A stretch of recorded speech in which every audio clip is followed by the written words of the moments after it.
Hi. Happy September. Too bright. Happy September. Um, I'm very sleepy still, but it's day one. Ugh, sorry. The window's right behind me. It's day one. I'm gonna drink my tea and start a shorty. We're gonna start with the James Baldwin denim shorts, modern classic. And I got these tabs off of Temu. We're gonna try them out. Hopefully they're not awful and rip the book.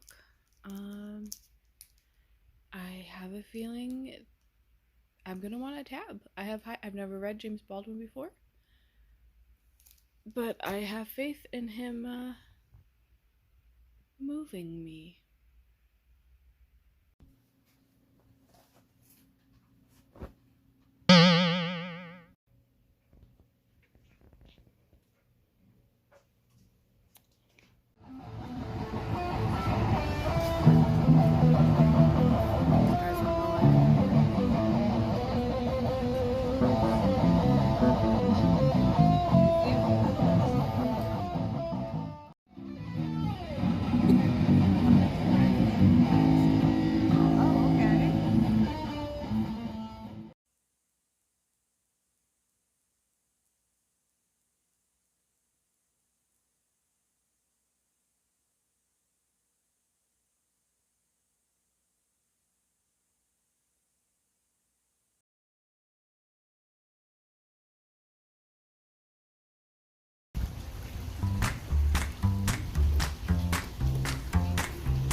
Well, we're 2 days into short of September. I don't even know what time it is now. It's gotta be like 8:30 on Saturday, September 2nd. So yeah, 2 days down, and I am like 40 pages into a 100-page book. Meanwhile, Karen's on like book 7. Here I am. I feel like I should have known that would be the case. the beginning of September especially gets like really crazy because I try to like cram in the last bit of summer for my kids and then like get ready for more serious school time with them. Oliver starts an online school on Tuesday. So I feel like I have to get my house in order to be like a good, productive, like space, like mentally, emotionally, so he can focus on this new style of schooling that he's going to be doing. But yeah, the fire next time.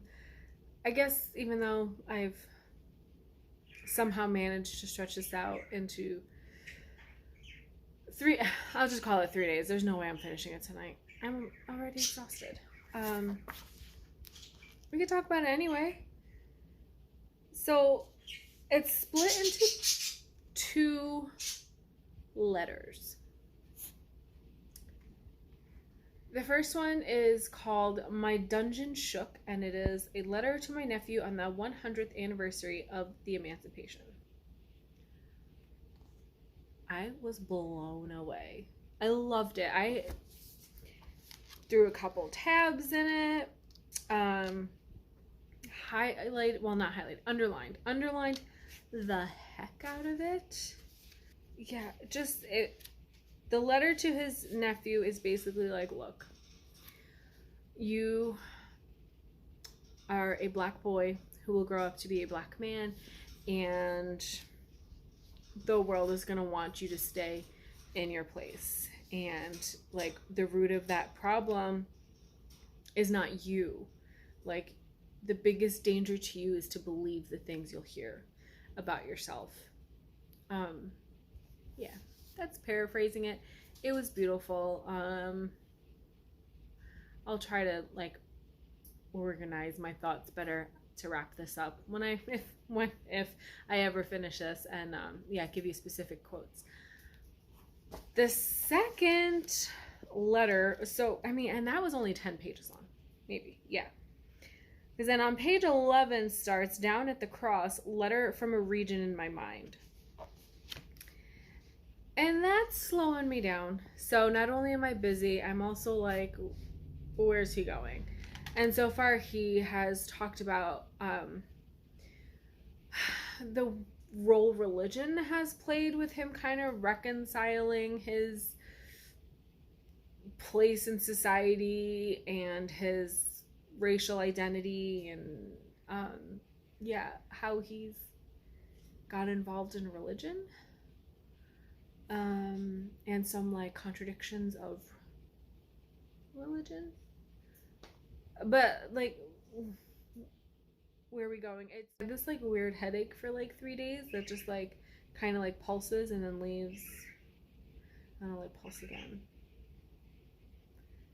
So what's that? I don't want to know. Don't tell me. Don't tell me. I don't want to know. I don't want to know.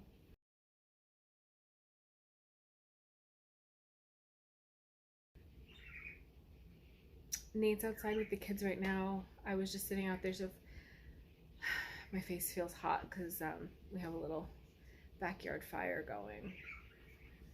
But I think I'm gonna read a page or two now, because otherwise this is never getting finished.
Okay, hi friends. It's a little after 7 on Sunday evening. I'm gonna wrap up this vlog.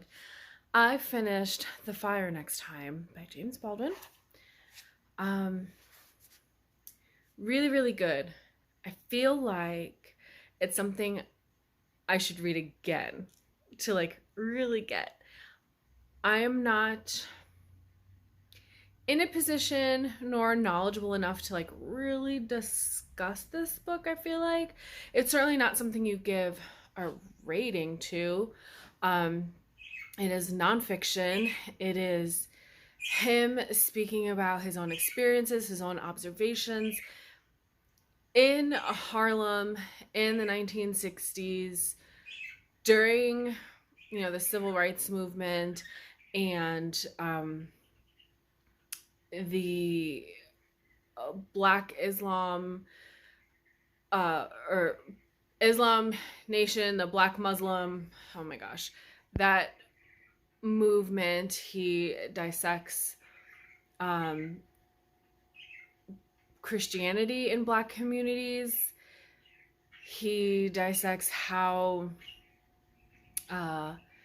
Christianity made colonialism possible and what it says about Black people and kind of, how they interact with religion in that way. It is infuriating to read this written in the 1960s and the way he presents his ideas kind of has this tone that like things are changing now, like they have to change, they can't go on like this change is inevitable, it's happening, but every line I feel like could reflect society today, and that is so upsetting. There were things I underlined, and like I'm not one to usually write in margins. I tab, I underline, I put like a little asterisk, or like I circled some words to like really emphasize. But at one section I was like, yep, the Florida of 2023 really needs to understand this. I'm gonna leave it there. And then bonus, I knocked off another prompt. I picked this graphic novel up on Friday, actually the first day of the readathon. My kids and I spent the afternoon in a library, and I picked this off the shelf, read a little bit of it there. And so I just finished it off now, and I'm counting it as the Pedro Pascal shorts. An unexpected purchase or library loan in this case. This is Roll Call, the first book, I think. I don't know if this is going to be a series in the Dungeon Club graphic novel by Molly Knox Ostertag and Xanthi Boma.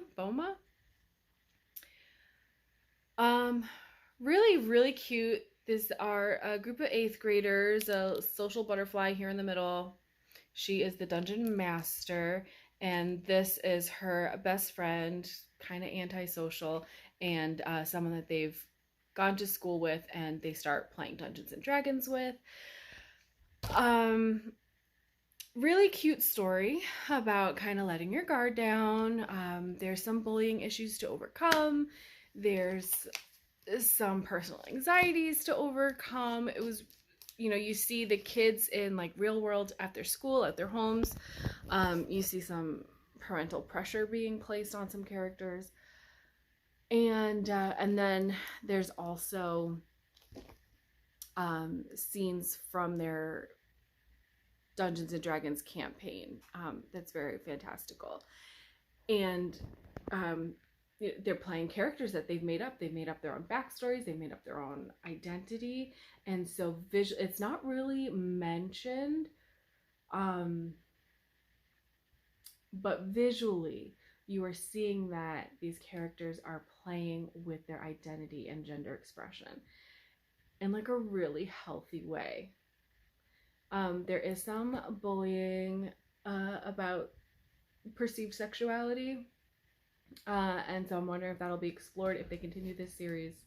But it was really cute. I really, really liked it. So surprise, that's 2 prompts done and I'm feeling back on track.